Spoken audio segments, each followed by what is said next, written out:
Baik, bismillahirrahmanirrahim. Assalamualaikum warahmatullahi wabarakatuh. Ketemu lagi dalam segmen pembelajaran eh, tes kepribadian. Ya. Tes kepribadian adalah tes psikologi yang digunakan untuk asesmen kepribadian. Ingat, di awal pertemuan kita sudah membicarakan bahwa kepribadian itu dilihat dari berbagai macam sudut pandang oleh banyak ahli. Tidak hanya ada satu faktor kepribadian saja. Melihat kepribadian itu juga bisa dilihat dari perspektif yang berbeda-beda. Ada perspektif yang melihat kepribadian itu sebagai suatu trait atau kelompok sifat atau sifat-sifat. Ada kepribadian yang dilihat sebagai state, ya, melihat kepribadian dilihat dari aspek-aspek kondisi emosional yang ada. Kemudian ada ahli yang melihat kepribadian dilihat dari tipe kepribadian. Ada tipe kepribadian A dan B, ada tipe kepribadian introvert, ekstrovert, dan sebagainya. Nah, tiap sudut pandang itu memiliki alat ukur yang berbeda-beda. Atau dapat dikatakan sebaliknya bahwa setiap alat tes kepribadian itu merujuk pada konsep teoretik yang berbeda-beda. Nah, pada kesempatan kali ini kita akan belajar tentang tes EPPS. Ya, EPPS ini dibuat oleh Edward. Ya.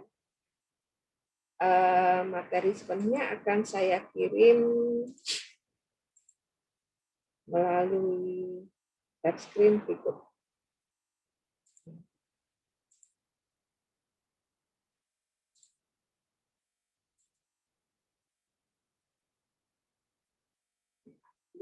Nah, EPPS adalah kependekan dari nama alat tes Edwards Personal Preference Edu. Ya. Tes ini dibuat oleh Alan Edward yang bersifat sebagai projective test. Ya. Bentuknya adalah self-report atau laporan tentang diri. Jadi tes kepribadian itu bentuknya ada yang objective test, ada yang projective test. Nah, di dalam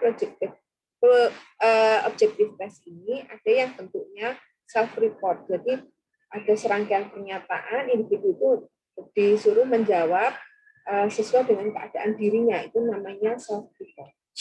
Nah, EPPS ini adalah tes kepribadian yang terdiri atas pilihan-pilihan jawaban yang mencerminkan keadaan diri individu. Respon mengindikasikan bahwa subjek meyakini bahwa pernyataan yang dipilih merupakan karakteristik dirinya. Jadi ada satu nomor, ada dua pernyataan, ya, pernyataan A dan B. Nah, mana yang lebih mencirikan keadaan diri individu itu, mana yang sesuai, itu yang dipilih. Nah, tes ini digunakan untuk mengetahui seberapa besar motivasi, kebutuhan, dorongan, dan motif seseorang. Teori EPPS ini didasarkan pada teori motivasi, ya. Perilaku manusia itu ada motif-motifnya. Nah, kepribadian itu adalah kumpulan atau serangkaian perilaku manusia yang sifatnya ajak, ya. Di awal pertemuan sudah ada definisi kepribadian. Nah, salah satu pemicu dari perilaku itu adalah adanya kebutuhan. Perilaku muncul untuk memenuhi kebutuhan. Nah, kebutuhan itu muncul karena adanya dorongan individu dan tekanan dari lingkungan. Jadi nanti di teorinya, di segmen berikutnya akan saya jelaskan tentang teori yang mendasari EPPS ini. Nah, pada kali ini kita pelajari dulu strukturnya seperti apa, kemudian scoringnya bagaimana.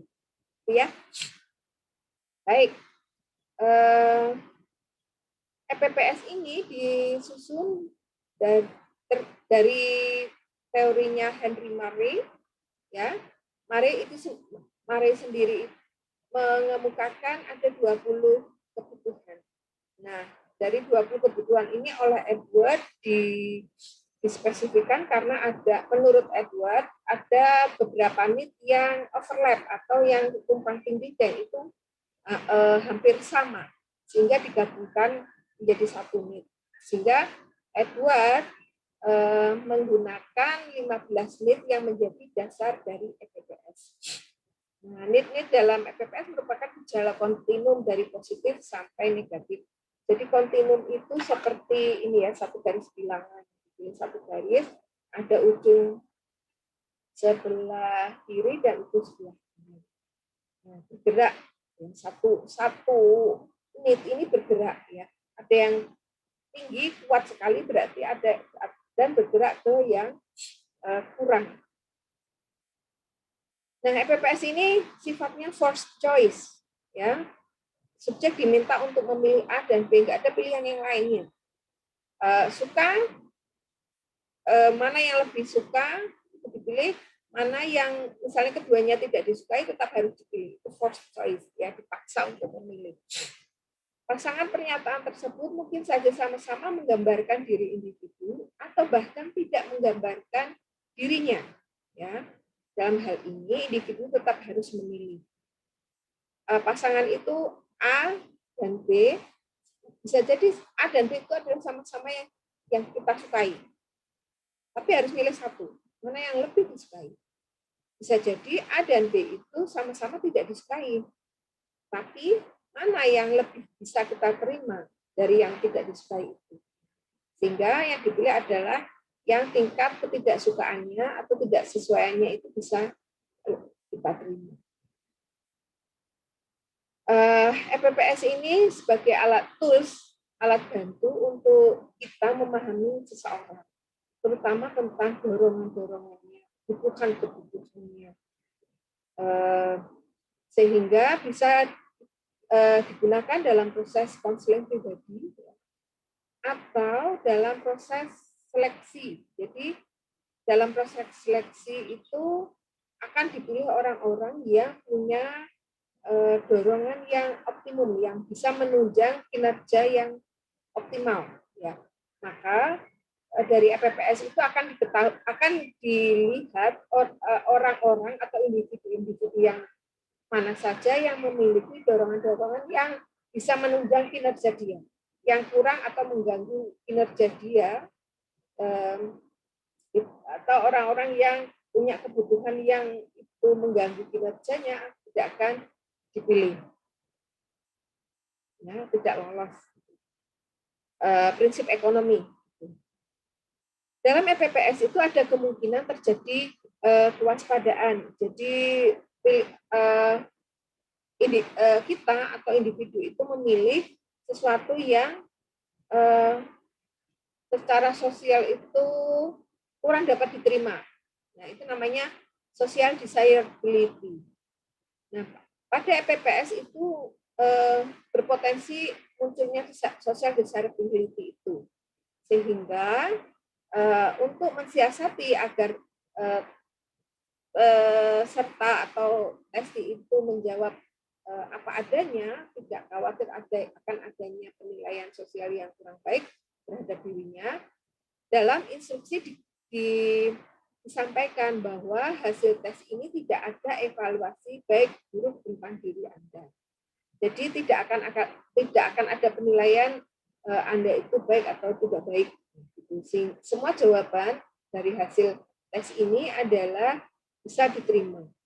Nah, itu untuk mensiasati item-item yang mengandung social desirability yang tinggi. Nah, validitas yang dimiliki SPPS ini cukup tinggi atau cukup valid hasilnya untuk menggambarkan karakter atau kepribadian seseorang. Nah, ini sudah pernah ada penelitian sebelumnya mengkorelasikan hasil tes EPPS dengan tes inventory Clifford Martin, dan juga punya korelasi yang positif yang signifikan dengan Taylor Manifest Anxiety Scale. Artinya EPPS ini juga punya tingkat kesahihan dalam mengukur aspek-aspek kepribadian ya. Kalau kita lihat teori mencari validitas kan validitas, misalnya ini validitasnya EPPS yang akan dicari. Nah, ini dibandingkan dengan alat ukur lain yang mengungkap aspek kepribadian yang sama, aspek yang sama. Nah, ini kalau dikomparasi ini hasilnya bagus, maka validitas EPPS ini punya validitas yang cukup layak lah digunakan. Nah, kelemahan dan kelebihan EPPS, kelebihannya memiliki validitas dan reliabilitas yang tinggi, ya, artinya layak atau hasilnya bisa mencerminkan data yang sahih tentang kepribadian individu. Pengerjaannya relatif mudah, tersedia norma dari berbagai latar belakang dan tingkat pendidikan, latar belakang, usia, pendidikan, ya, jenis kelamin. Nah, kelemahannya yaitu tadi memiliki berpotensi memiliki social desirability yang tinggi, sehingga ada kemungkinan subjek untuk melakukan faking good, ya, karena kecenderungan normatif fitrah manusia itu tidak ingin dirinya dinilai tidak baik atau jelek. Nah, pengerjaannya juga membutuhkan waktu yang lama, ada 225 soal. Ya, sekitar 45 sampai 60 menit. Penyajiannya seperti apa? Bagi yang kemarin ikut praktikum sudah pernah merasakan ya, dan sudah pernah belajar bagaimana kakak-kakak asisten menyajikan tes EPPS ini. Nah, bagi yang belum bisa praktek, menyajikan, cari testi ya, cari testi, Anda jadi tester, prosedurnya nanti akan saya kirim. Nah, yang pertama, kalau ini penyajiannya klasikal ya, seperti yang kemarin kita laksanakan bersama, bagikan dulu lembar jawabnya, ya. Lembar jawabnya seperti ini. Dibagikan kepada testi, kemudian testi disuruh untuk mengisi, ya. Silahkan Bapak, Ibu, atau Kakak mengisikan identitas yang diperlukan di sini. Di situ ada nomor. Kalau pada praktikum kemarin diisi nomor mahasiswa ya. Tapi kalau dalam pengetesan yang sesungguhnya dengan layan sesungguhnya bisa dikosongkan, atau kalau sudah punya nomor tes bisa diisikan nomor tes. Silahkan selanjutnya diisikan nama lengkap. L dan P ini adalah jenis kelamin. Silahkan lingkari sesuai dengan jenis kelamin Anda. Laki-laki silahkan lingkari L, perempuan silahkan lingkari P. Kemudian tuliskan tanggal lahir Anda, tanggal, bulan, dan tahun. Kemudian tanggal tesnya, misalnya hari ini tanggal 16 April 2020 di Bandung. Kemudian usia silahkan, ini bisa dikosongkan, nanti tester yang mengisi. Nah, tester, isikan nama tester saya di sini, saya Eva Palupi. Nah, ini harusnya testi sudah tahu di awal ya, sebelum tes ini dilaksanakan kan kita sudah membangun raport ya, kita perkenalan. Baik, kembali lagi ke bagaimana menyajikannya. Nah, setelah dipandu, kemudian dibagikan buku soal dalam keadaan tertutup. Nah, pada tes klasikal tekankan bahwa ini adalah tes klasikal, maka kita akan mulai bersama-sama, sehingga bagi yang sudah mendapatkan buku, silahkan buku itu biarkan di atas meja, kita akan mulai bersama-sama. Jangan mengerjakan soal sebelum ada instruksi. Nah, tekankan juga untuk tidak membuat coretan apapun di buku soal. Tidak diperkenankan untuk membuat coretan apapun atau tanda apapun di buku soal. Kemudian dalam menyajikan tes, tidak hanya tes EPPS, semua tes psikologi mewajibkan, mengharuskan bahwa testi memiliki kesiapan mental, ya, karena akan dilihat oleh audiens, akan dilihat oleh peserta tes bagaimana tester itu membawa diri dan menyajikan tesnya. Oleh karena itu, sebelum pelaksanaan tes harus benar-benar menguasai alat tes itu, termasuk menguasai bagaimana instruksinya, ya. dan mampu berkomunikasi dengan baik, pelafalannya, intonasinya, gitu. Nah, bagi yang belum pengalaman itu harus berlatih sebelumnya ya, 1 hari sebelumnya harus berlatih micro pitching dan sebagainya. Bersikap ramah, ramah itu bisa nampak dari wajah, gitu ya, tidak tegang. Meskipun itu untuk seleksi ya, seleksi pegawai, seleksi karyawan itu nggak perlu judes. Kita tampil wajah ramah, penampilan diri kita rapi, menyenangkan, ya good look, nice looking lah, untuk tidak harus ganteng, tidak harus cantik gitu ya. Yang penting ketika orang melihat kita itu kita dilihat dengan menyenangkan.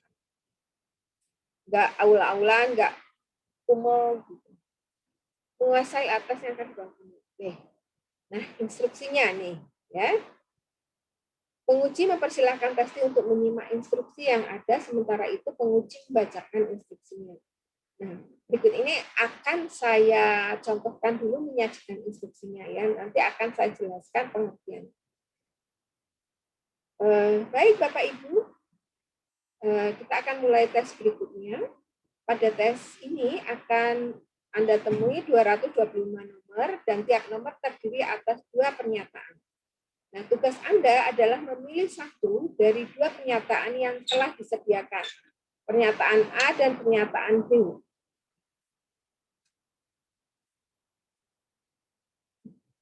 Manakah yang lebih menggambarkan diri Anda? Pilihlah pernyataan yang paling mencerminkan dan menggambarkan diri Anda. Bisa dipahami? Anda memilih A atau B. Baik. Apabila kedua pernyataan tersebut sama-sama tidak disukai atau sama-sama disukai, Anda tetap harus memilih 1. Nah, pada pernyataan yang sama-sama tidak disukai, baik A atau B itu tidak Anda sukai semua, pilihlah pernyataan yang tingkat ketidaksesuaiannya dengan Anda yang lebih ringan. A dan B sama-sama tidak disukai, mana yang lebih bisa Anda toleransi untuk dipilih. Oke. Pilihan harus berdasarkan kesukaan dan perasaan Anda. Apa adanya. Tidak didasarkan apa yang dianggap wajar atau semestinya. Ya, silahkan sesuai dengan keadaan diri Anda, apa yang Anda rasakan, apa yang pernah Anda lakukan, atau ya apa yang ingin Anda lakukan. Nah, tidak ada jawaban yang salah, ya, atau tidak ada jawaban yang baik atau benar. Hasil tes ini tidak ada evaluasi jawaban benar dan salah, baik atau buruk. Ya. Semua jawaban dapat diterima. Nah, cara menjawabnya adalah dengan melingkari pilihan yang Anda pilih.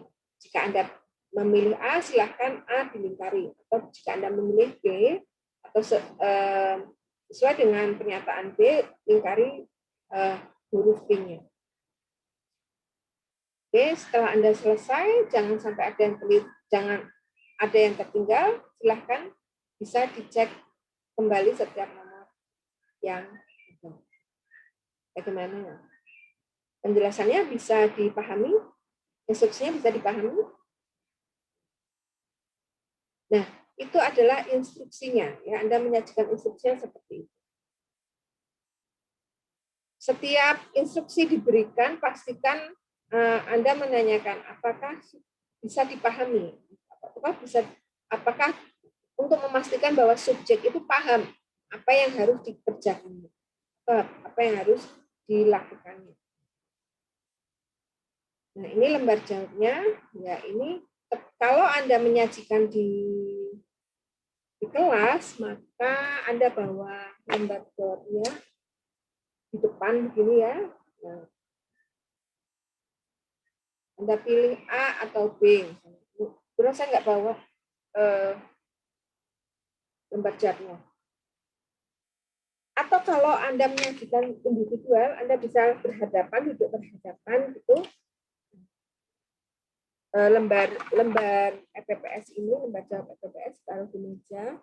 Anda bisa memberikan instruksi sambil menunjuk lembar jawab ini. Oke, selanjutnya adalah bagaimana kita mengolah hasil yang sudah dikerjakan testi ya, scoring EPPS. Nah, kalau cek dulu lembar jawabnya. Oke, setelah testi menyerahkan lembar atau selesai, lembar jawabnya kan Anda ambil. Anda pastikan juga, Anda cek satu-satu apakah ada nomor yang terlewati. Kalau masih ada nomor yang terlewati, ini Bapak, maaf, nomor 17 belum jawab. Mungkin bisa dicek kembali. Nah, kalau sudah terlanjur kembali, itu akan sulit ya. Testinya kita sulit menghubungi tes kembali. Nah, kita lihat lembar jawab ini. Nah, ada bagian yang tengah ini adalah bagian yang dikerjakan untuk dikerjakan testian. Jawabnya dari 1, 2, 3, 4, 5 ke kanan. 6, 7, 8, 9, 10 sampai 75. 75 turun ke bagian tengah sampai dengan 150 dan yang bagian bawah 151 sampai dengan 225. Nah, ada bagian yang diisi oleh pemeriksa, ini juga Anda sampaikan. Bagian yang ada keterangan diisi pemeriksa biarkan kosong ya. Di sini ada keterangan N, R, C, S, dan SF. N itu kolom berisi kolom-kolom yang menyebutkan tentang masing-masing NIT yang diungkap di EPPS-nya, ada 15 NIT. Kemudian R ini simbol dari row, ya. Ini nanti diisi dari baris ya, mengisi hasil-hasil yang secara mendatar. Nah, diisikan di kolom R. Nah, C itu kolom ini diperoleh dari penjumlahan jawaban secara vertikal ya, dari atas ke bawah. Nah, maka disebut kolom C. S ini adalah penjumlahan dari R dan C. Totalnya ditaruh di S. Nah, SS ini adalah hasil konversi dalam setelah dikonsultasikan dengan norma ya, atau skor skala atau scale score. Baik, satu persatu kita lihat bagaimana menyekornya. Baik, ini adalah langkah scoring ya. Yang pertama, buatlah garis merah melalui nomor 1 sampai 25, 1 sampai 25. Kemudian nomor 101 sampai dengan 125, 201 sampai dengan 225. Ini garis merah.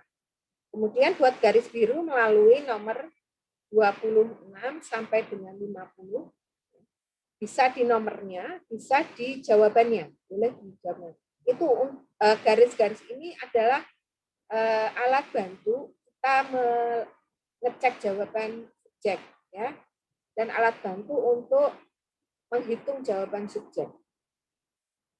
Kemudian garis biru yang selanjutnya dibuat di nomor 51 sampai dengan 75 dan 151 sampai dengan 175.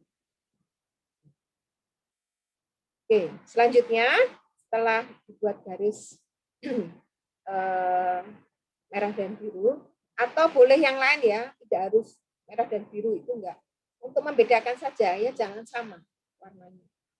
Cari skor pada kolom R. Cari skor pada kolom R. Kita akan mengisi di bagian R ini ya, dari NA sampai NA ya. Nah, caranya hitung jawaban A secara menjajar ya. Hitung secara menjajar jawaban A. Pilih jawaban A-nya saja. Ini kan ada A, B, C gitu ya. Sana baris pertama itu kita isikan di NA di sini. Kemudian Dari nomor 2 sampai 72 itu kita isikan di def. Dari nomor 3 sampai dengan 73 kita isikan di or. Dari 4 sampai dengan 74 kita isikan di X. Ya.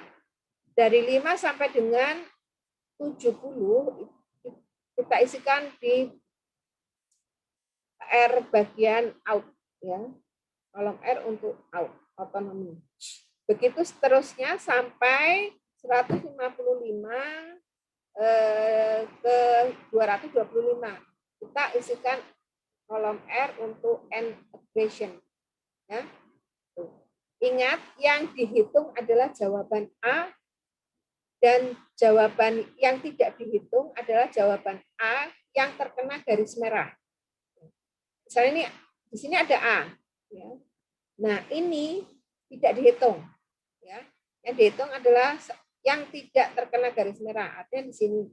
Cari dari sini ke sini, ke kanan sampai dengan ujung, hitung jawaban A-nya. Selanjutnya nomor 2. Yang dilalui garis merah tidak dihitung. Ya. Sehingga total R yang ada di sini itu maksimal ya, maksimal 14. Kalau kok 15 berarti atau yang lain itu, tapi tidak harus 14 ya, tidak harus 14, maksimal. Bisa jawaban di sini R-nya 10, 9 boleh. Tapi kalau 15 itu berarti dari sini A semua. Itu berarti ada yang terhitung. Baik, bisa dipahami ya. Untuk selanjutnya, cara yang kedua adalah cari skor pada kolom C. Cari skor pada kolom C. Nah, ini.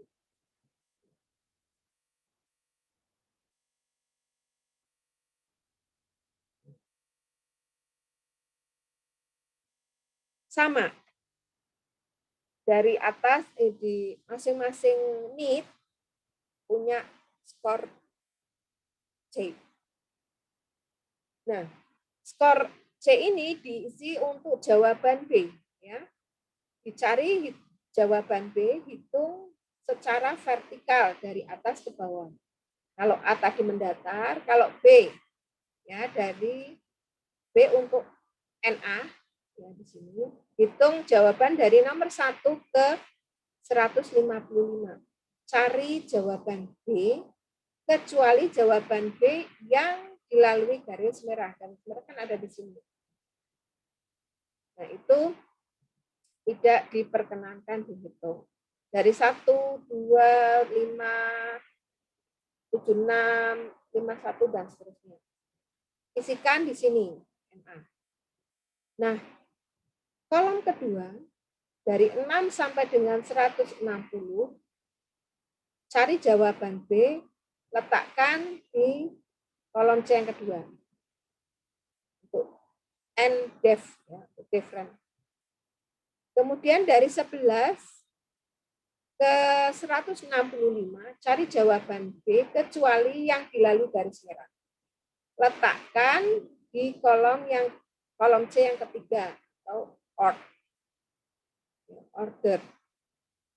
Selanjutnya 16 sampai dengan 170, cari jawaban B kecuali yang dilalui garis merah, lalu letakkan di kolom C yang keempat, exhibition. Kemudian cari skor jawaban B di nomor 21 sampai dengan 175, kecuali yang dilalui garis merah. Letakkan di kolom C yang kelima atau untuk NEET autonomy. Begitu selanjutnya sampai dengan nomor 71 sampai dengan 225. Ya, cari jawaban B kecuali yang dilalui garis merah. Ya, taruh di kolom C bagian terakhir ya. Ini yang terakhir ya. Itu untuk mengisikan kolom C di untuk NEET equation.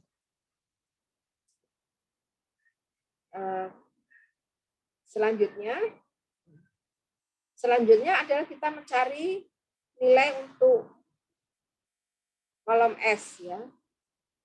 Ada masing-masing NEET punya nilai atau skor S. Nah, caranya adalah diperoleh dari penjumlahan R dan C.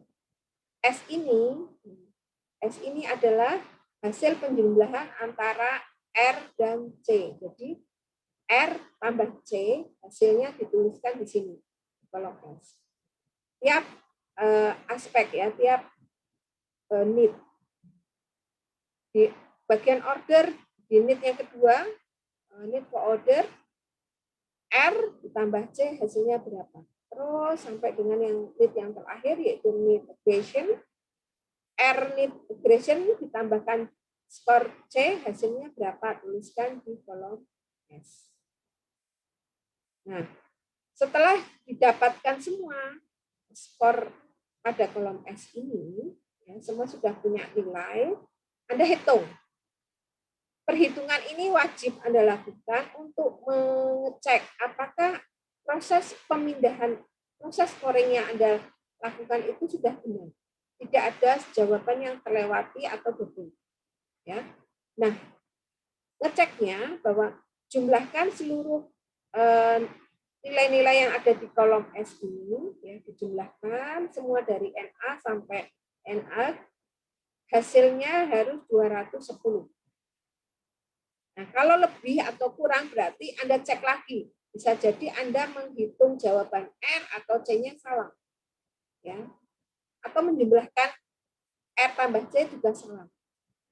Anda ulangi langkah sebelumnya. Baik. Selanjutnya, setelah S terisi semua, ya, kita selanjutnya mencari skor SS atau skor skala ya, di kolom yang keempat ini. Nah, caranya ini adalah persentil ya. Nilai-nilai yang ada di scale score ini atau di kolom SS ini adalah nilai persentil. Nah, nilai persentil ini diperoleh dari norma. Ya, kita sudah sediakan norma sama dengan tes-tes yang lain ya, ada normanya. Nah, ini nilai SS ini dilihat dari nilai S. Misalnya di NA sini, NA-nya berapa? Itu lihat S-nya. Ubah raw score menjadi persentil dengan menggunakan norma. Raw score itu ada di kolom S. Raw score ada di kolom S ya. Kemudian nilai yang di kolom S ini diubah ke persentil dengan melihat norma.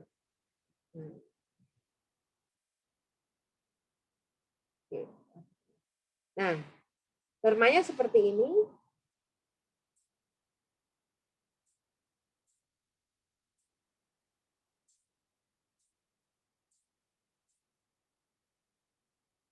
Oke, saya geser dulu view-nya. Nah, baik ya. Ini ada raw score. Salah. Ini ya raw score ya. Ini raw score. Ini raw score. Kenapa ada raw score ini? Alat bantu saja. Ini alat bantu memudahkan ya. Jadi kalau misalnya melihat berapa sih skor interception-nya ini, nggak terlalu nengok ke kiri sekali atau nengok ke kanan. Ini sama ya. Jadi Anda memudahkan kita aja.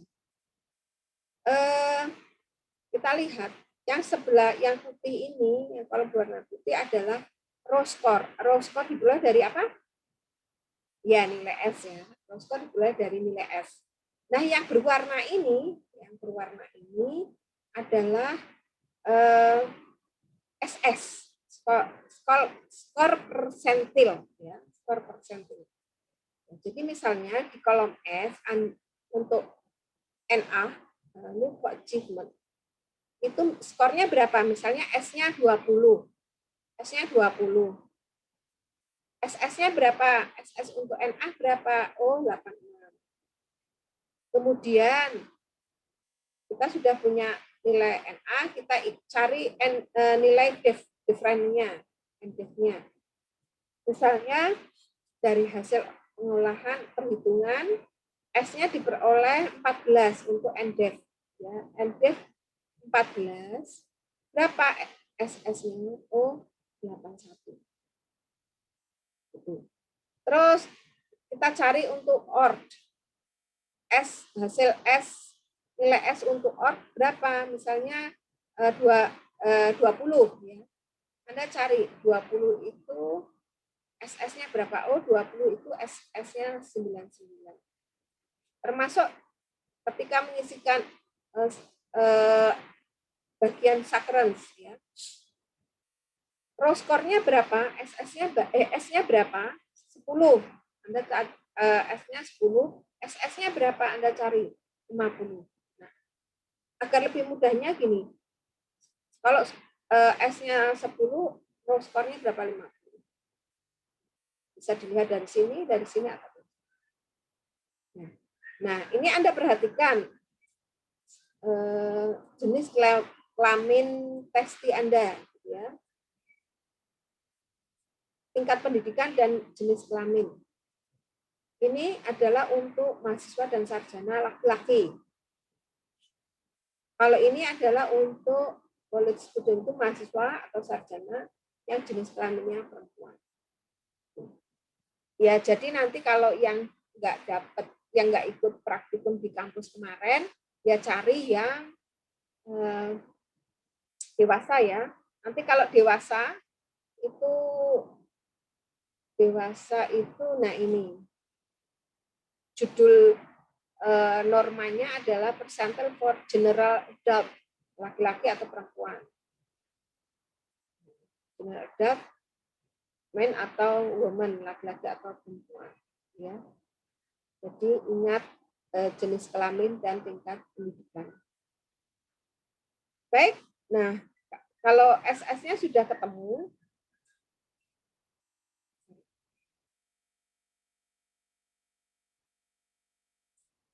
nah, SS ini sudah ketemu, kita isi sini konsistensi, ya. Menghitung konsistensi jawaban subjek atau kon nanti akan diperoleh di sini.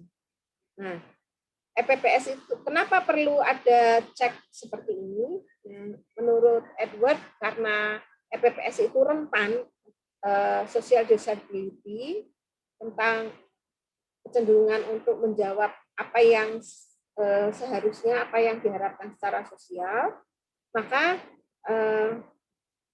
di sini ada cek ya. Fungsi konsistensi adalah jika konsistensi memenuhi batas minimal, maka tes dapat diinterpretasi. Ya, batas skor yang bisa diinterpretasi itu jika konsistensinya minimal 9 kalau untuk orang dewasa atau orang Indonesia. Kalau untuk orang Barat 11 ya, karena Barat itu relatif lebih berani terbuka apa adanya, bisa membuka diri apa adanya. Kalau kita lebih hati-hati, malu-malu, takut dinilai salah dan sebagainya. Nah, caranya mencari konsistensi adalah mencocokkan tiap-tiap lajur ini, ya, tiap-tiap lajur, tiap-tiap kolom, jawaban yang dilalui garis merah dan garis biru. Misalnya di di lajur pertama 1 sampai 55. Lihat jawaban nomor 1 dan 151. Sama tidak? Nah, kalau sama, ini contohnya sama, dicek ya, kasih tanda cek. Kemudian nomor 7 dan 157. Sama enggak? Nah, ini kebetulan B sama B, sama, cek. 13 dan 163. Oh, sama enggak? Oh, sama, cek. Kemudian nomor 19 dan 169. 19 jawabannya A, 169 jawabannya B. Oh, enggak cocok. Ini silang.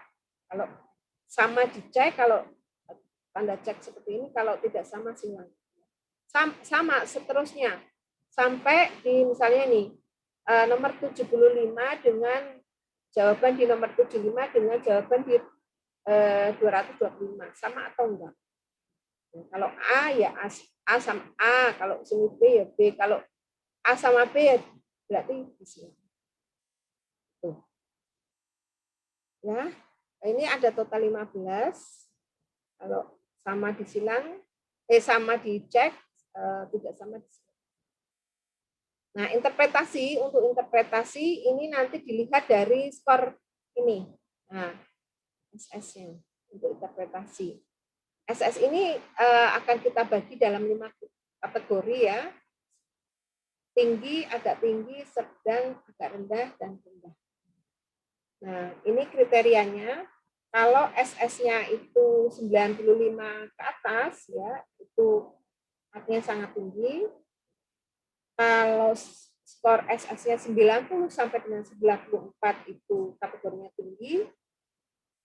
Di tiap NIT itu kategorinya tinggi. Kalau SS-nya itu 16 sampai 89 itu artinya NIT tersebut kategorinya rata-rata, kualitasnya rata-rata. Jika 5 sampai 15, maka NIT tersebut kategorinya rendah, kualitasnya rendah. Nanti kualitas rendah itu seperti apa dimaknainya, nanti akan kita ketemu di segmen berikutnya. Yang terakhir, jika skor SS-nya kurang dari 4, itu kategorinya sangat rendah. Baik, itu dulu proses pembelajaran kita tentang struktur tes EPPS dan bagaimana skornya. Terima kasih, kita akan ketemu lagi dalam segmen berikutnya tentang bagaimana menginterpretasikan hasil tes EPPS ini. Assalamualaikum warahmatullahi wabarakatuh.